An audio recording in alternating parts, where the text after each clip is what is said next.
Have you ever thought, because you served in the military, that you have the right to use the VA loan? It's actually, there's an eligibility requirement to the VA loan. You have to meet a minimum standard. So I was talking to this National Guard member the other day, and he said, I served 4 years in the military, the Army National Guard. He's like, I want to use my VA loan to buy a house. And I said, okay, great.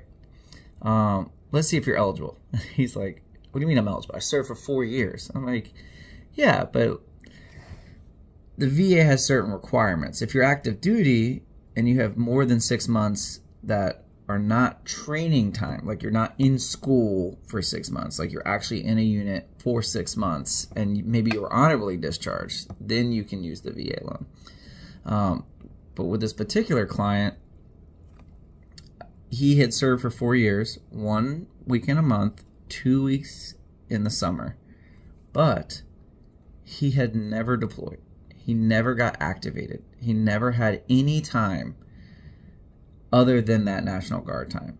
When they were asked if, do you want to be activated, we have these hours, for 6 months you can do this. He didn't want to do it. And because of that, he was not able to use his VA loan. So the VA requires, if you're National Guard, that you have to serve for at least 6 years. And all those days and 2 weeks out of the year, they add up. And eventually what they add up to is you can use your VA loan after 6 years. Now, recently, during the pandemic, a lot of National Guards members were activated. But they're activated for like 3 months, a month at a time, 6 months, depending on the unit, depending on the place. So at that time, they actually allowed Guard members, if you got activated for a month, that month took off a year of your total 6-year time. So if you serve for, let's say you did 4 years of National Guard, but then you did 2 months of activated time, that 4 years plus that 2 months, which is 2 years, ends up being 6 years. Then you can use your VA loan. To find out, you need to get your certificate of eligibility from the VA to find out those requirements specifically, to see if you are eligible based on how much time you've served activated and as a National Guard member. And a really good VA lender, and I don't mean like the VA has lenders, I mean the VA has your eligibility, but there's a lender that understands and can navigate the VA to find out your certificate of eligibility. They'll be able to pull that information for you. Sometimes you'll need a letter from your command, or you'll need your DD-214. Or, sometimes you're going to Guard for 4 years and then 2 years of active duty time or activation for whatever reason. You may need the DD-214 for that time, and then the 4-year letter from your command saying that you've served a certain amount of time.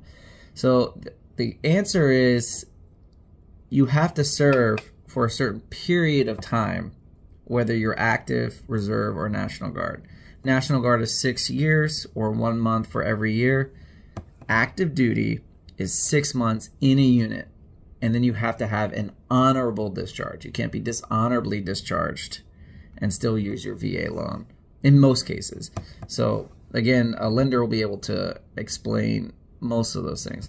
So my name is James. I was in the National Guard and a medic for 10 years in the Army. So I'm very familiar with the military and all the pros and cons of the Guard and active duty and the VA loans and lenders and all the different grants and programs that veterans can use. So I work here at the Smart Move Group in Keller Williams Realty Center in Columbia, Maryland, near Fort Meade. And a lot of my clients are veterans. So that question comes up quite often, and I try to help those clients get the best answers that I can. So if you have any questions, reach out to me. But hope this answers some of those questions for you.